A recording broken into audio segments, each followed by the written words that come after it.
दोपहर के 3 बज रहे थे। अदिति की माँ रसोई में खाना बनाने में व्यस्त थी, अपनी दिनचर्या में मग्न।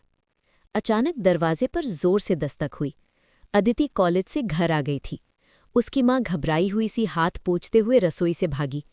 अदिति हमेशा की तरह चक्कर खाकर और नाटक करते हुए दरवाजे पर खड़ी थी।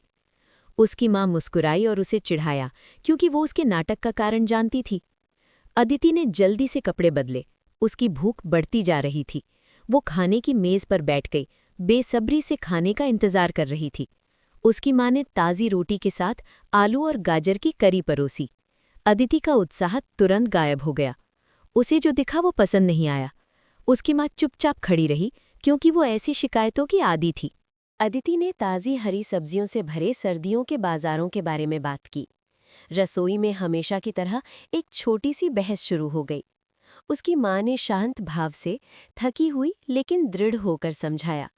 अदिति ने आत्मविश्वास और हट के साथ अपनी बाहें मोड़ लीं। तभी उसकी गर्भवती भाभी रानी धीरे से अंदर आईं। बड़ों ने जिम्मेदारी और बड़े होने के बारे में बात की।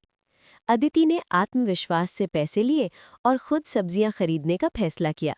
बाजार में उसने खुशी खुशी हरी सब्जियां खरीदी।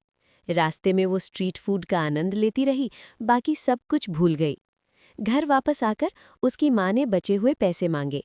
अदिति बेफिक्री से हंस पड़ी, जबकि उसकी माँ ने सिर हिलाया। जीवन चलता रहा। अदिति बेफिक्र रही, जबकि उसकी माँ सब कुछ संभालती रही। जल्द ही घर में शादी की तैयारियों का शोर मच गया। शादी के बाद अदिति बहू बनकर अपने नए घर में दाखिल हुई। उसकी सास ने बड़े प्यार से उसे हरी सब्जियों के व्यंजन बनाने के लिए कहा। रसोई में अकेली अदिति ने यूट्यूब पर रेसिपीज देखीं। उसने मटर छीलना शुरू किया और धीरे धीरे उसे इसमें लगने वाली मेहनत का एहसास हुआ। मेथी के पत्ते धोने में उम्मीद से ज्यादा समय लग गया। पालक साफ करना कभी न खत्म होने वाला काम लग रहा था। घंटे बीतते गए, लेकिन काम रुका नहीं। अदिति थकी हुई, उलझन में और परेशान महसूस कर रही थी। आंखों में आंसू लिए उसने अपनी माँ को फोन किया।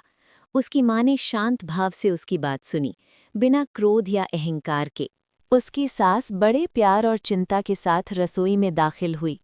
अदिति के हाथों में मक्के का आटा बार बार टूट रहा था। उसकी सास ने उसे प्यार भरे शब्दों से दिलासा दिया। अदिति को आखिरकार अपनी माँ के रोज़मर्रा के संघर्ष समझ में आ गए। उसकी सास ने शाम के लिए हल्का खाना बनाने का सुझाव दिया।